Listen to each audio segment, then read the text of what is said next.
Salut tout le monde, salut les monégasques, bienvenue. Bienvenue pour un nouveau débrief. Alors là, on va pas parler de la Ligue 1, on va parler de la Coupe de France, parce qu'en ce moment, on alterne un petit peu les compétitions. C'est le mois de janvier, c'est l'hiver, c'est magique, c'est le mercato, c'est la CAN, c'est des drôles de périodes pour le foot en ce moment. Mais voilà, Monaco est là. Monaco avait brillamment éliminé le RC Lens sur une séance de tir au but spectaculaire. Après, sur le terrain, on avait vu que c'était pas terrible, mais en tout cas, on était patient, on était super content. Et puis, on avait déchanté la semaine d'après contre Reims, parce que Monaco est sur une pente un petit peu descendante sur le plan du jeu, sur le plan de l'envie, sur le plan des résultats, sur le plan de l'attaque, sur le plan footballistique, et donc on n'est pas dans une très très bonne période, et donc c'est pas mal d'avoir la Coupe de France en ce moment, parce que ça permet de faire tourner un petit peu, ça permet de choper des équipes un petit peu plus faibles aussi. Là, on n'avait pas pris un gros, on avait pris Rodez en 16e de finale, on allait chez eux, et voilà, c'était entre deux matchs de Ligue 1, en sachant que la semaine prochaine, on a une grosse affiche, un très très gros match. On se déplace à Marseille. Donc Rodez, globalement, les feux étaient plutôt ouverts parce que tout le monde était là, à part les absents qui sont à la CAN, les Africains et Minamino qui sont pas là. Sur le plan de l'infirmerie, il y avait toujours Matazo et Ben Seguir qui étaient absents, sinon tout le monde était là. Donc on voyait qu'il y avait quelques jeunes dans le groupe. Et puis Hutter avait dit qu'il ferait tourner. Donc on a vu, on attendait un petit peu la surprise de la composition, puis finalement il n'y a pas eu trop de surprises, il y a eu quelques changements ici et là, un petit peu dans chaque ligne. Il y a eu Matsima qui est rentré, il y a Diop qui est rentré, et Majeki dans les buts bien évidemment, donc il n'y avait pas grand changement, si ce n'est Maripane sur le banc. Donc voilà, le 11 c'était ça, c'était Majeki dans les buts, défense centrale on changeait pas grand chose, hein, à 3, Kerrer, Magasa qui n'était pas là, donc qui était remplacé par Matsima. Et puis, Matsima, je sais déjà plus. Ce match m'a un petit peu endormi, j'avoue. Donc, j'ai été à moitié dedans. Mais voilà, Matsima, Kerrer, Ouattara sur les côtés, Vanderson, et j'oublie le troisième derrière, c'est terrible. En fait, on est tellement dans une période de misère défensive que j'en oublie même les joueurs. Donc, Zakaria. Putain, la mémoire me lâche. Donc oui, Zakaria était redescendu d'un cran parce que Fofana était aux côtés de Diop devant. Donc sur les côtés, toujours les mêmes. Et devant, donc on avait Golovin, Ben Yedder et Balogun. Donc c'est bien parce qu'il repartait sur deux attaquants, en sachant qu'à Lens, il en avait mis qu'un. Et c'était un petit peu décevant, même si on avait marqué assez vite. Moi, perso, je préfère quand on joue à deux attaquants. Donc, le match, on est qualifié. C'est bien, on est en 8e de finale, c'était un moindre mal contre Rodez, voire l'équipe B de Rodez, qui est 7e de Ligue 2, et on avait, enfin on se devait de gagner quoi. L'année dernière on a été ridiculisé par cette même équipe, et là cette année on pouvait pas recommencer la misère en sachant qu'on joue pas bien, et que tout le monde peut nous... Tout le monde ne peut pas nous battre, mais tout le monde peut nous mettre des buts, et donc on va voir que dans ce match, ça n'a pas échappé à la règle. Donc on a gagné. Mais si je devais résumer le match, en fait, c'est deux visages. Une première mi-temps catastrophique et une deuxième mi-temps beaucoup plus intéressante, avec un changement tactique effectué par Hutter. Donc, première mi-temps, franchement, j'ai pas aimé. J'ai pas aimé du tout. On ouvre le score assez vite sur un penalty, mais je trouve que l'entame de match n'est pas bonne, c'est-à-dire qu'on se fait bouger. On se fait presser, on se fait un petit peu balader sur les côtés, c'est-à-dire que Rodez joue très bien, bien en place, ils écartent bien, ils mettent très vite les ballons devant, ils mettent très vite les ballons dans la surface, ils prennent les ballons de la tête, physiquement ils nous bougent, et en fait on a des monégasques un petit peu perdus en ce début de match à l'image de Diop. Donc on fait pas un très bon début de match. Et puis on va un petit peu contre le cours du jeu. Je trouve que sur une offensive, on va avoir Balogun qui va se projeter devant et dans la surface, qui va être un petit peu taclé, bougé par le gardien, je crois. Et on va obtenir un penalty que Ben Yedder transforme. Donc on marque assez vite finalement dans le match. Donc le scénario est bon. Mais dans le jeu, je ne trouve pas très dominant, je ne trouve pas très enjoué, et on a vraiment beaucoup de mal à aller mettre le deuxième. Donc en fait, on voit que Rodez ne baisse pas les bras, Rodez prend le ballon, Rodez fait avec les moyens qu'ils ont, et vont marquer. C'est-à-dire qu'après le but, quelques minutes après, on va avoir un coup de pied arrêté, je crois, et dans la surface de réparation, il n'y a pas un défenseur qui va bouger, et un joueur de Rodez va prendre le ballon de la tête et va la mettre au fond. Donc égalisation, et Rodez est bien. Rodez est bien rodé, si je puis dire, pardon. Et ils vont nous faire peur, ils vont nous faire mal. Nous, on n'arrive pas à contre-attaquer, on n'arrive pas à prendre le ballon comme on veut. La défense est un peu aux abois, le milieu de terrain un peu perdu. Devant, on se trouve pas. Donc, un petit peu comme ce qu'on fait toutes les semaines. Donc, on se dirige vers la mi-temps, un partout, et c'est pas beau. C'est pas beau, c'est pas bien, c'est vraiment pas encourageant. Et même face à une petite équipe de Ligue 2, on n'y arrive pas. Donc c'est inquiétant. Donc on se dit en deuxième mi-temps, il va falloir faire des changements, il va falloir changer d'attitude, encore une fois. Hutter n'arrive pas à mobiliser les joueurs dès le début de match. Et c'est compliqué. Il faut resserrer tout ça. Et Hutter a compris que il y avait un élément clé qui va être à l'image du petit Diop. Et Dan Diop, voilà, qui n'a pas fait une bonne première mi-temps, qui a été complètement dépassé dans tout, et il va mettre Akliouche à la place à la reprise. Et là, ça va beaucoup mieux. C'est-à-dire que c'est beaucoup plus offensif, c'est-à-dire qu'on a un milieu de terrain, on a Fofana qui est vraiment devant la défense, et Akliouche qui se projette vers l'avant, donc avec Golovin, Ben Yedder, Balogun, ça se trouve un peu mieux. Et on va faire la différence assez vite en deuxième mi-temps, voilà, sur une offensive, on va trouver Ben Yedder pratiquement 2 fois en fait. C'est-à-dire qu'on va avoir 20 grosses minutes où on va réussir à trouver les attaquants, enfin les attaquants Ben Yedder. C'est-à-dire que Balogun va se sacrifier pour Ben Yedder sur un ballon en profondeur, enfin.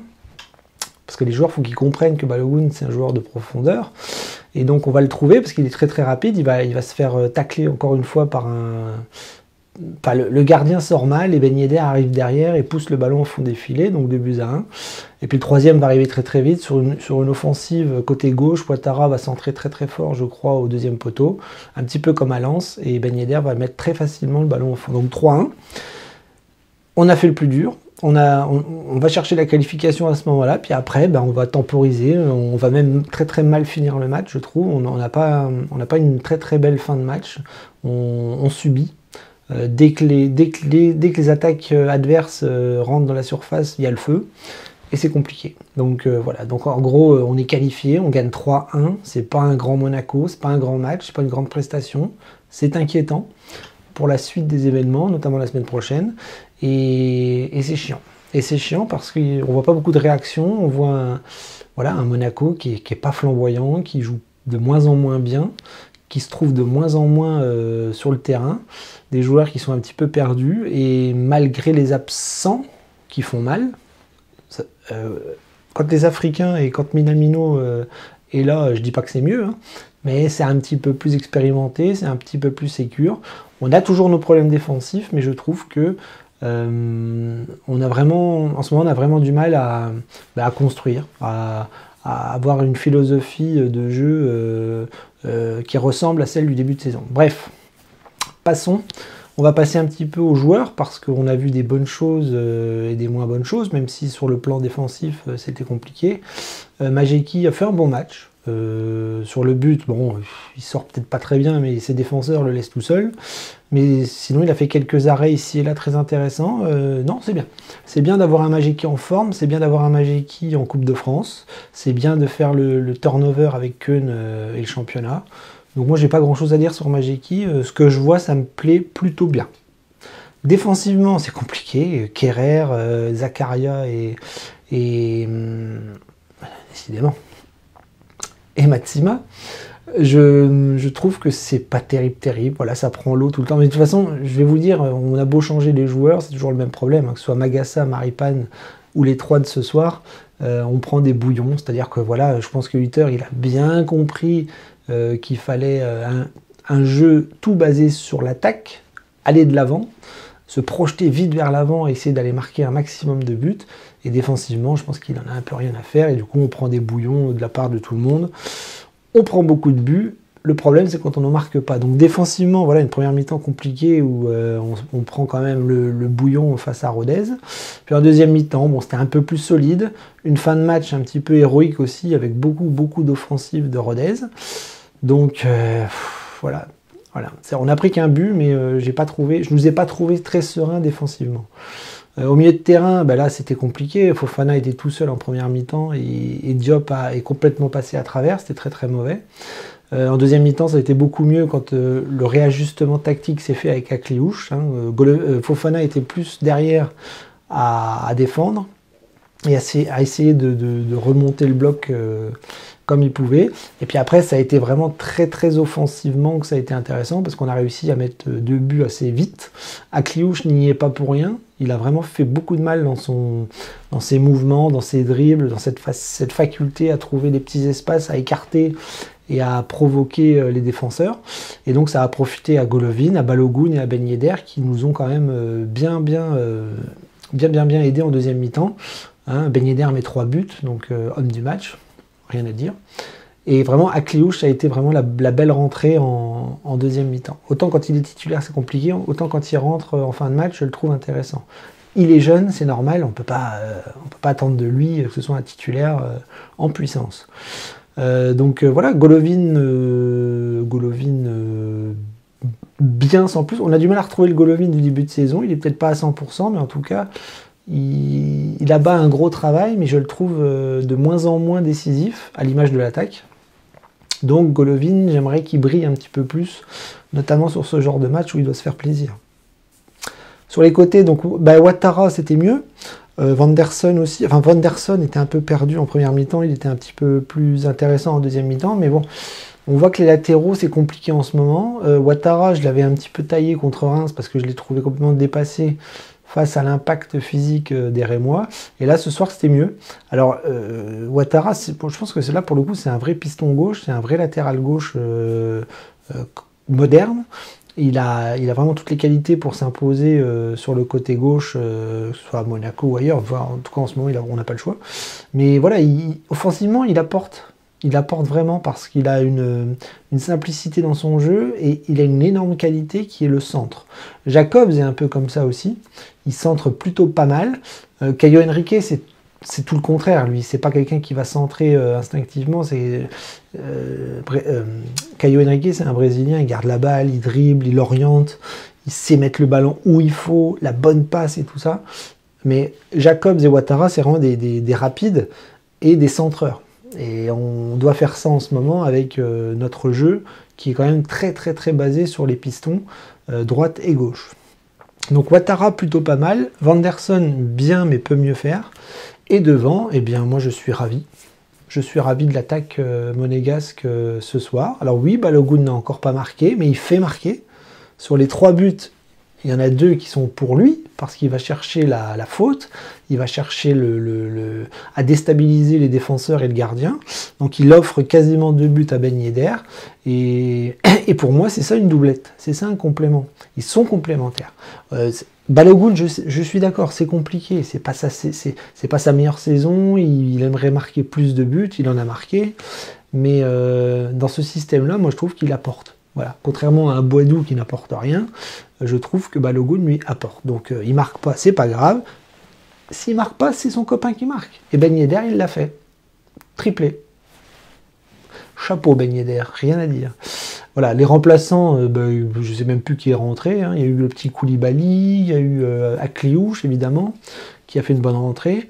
Et puis le reste, je ne sais même plus si on a eu d'autres changements importants. En tout cas, ce qu'on va retenir ce soir, c'est vraiment la bonne rentrée d'Akliouche, le triplé de Ben Yedder, Balogun qui se sacrifie pour les coéquipiers, et les problèmes qui continuent défensivement, qui sont quand même assez inquiétants pour la suite des événements. C'est pas pour rien qu'on demande un défenseur expérimenté au mercato d'hiver, ce qui est bien évidemment impossible à trouver. Bref, je vous laisse là-dessus. On va profiter de la qualification cette semaine parce que être éliminé ce soir, ça aurait été encore une catastrophe.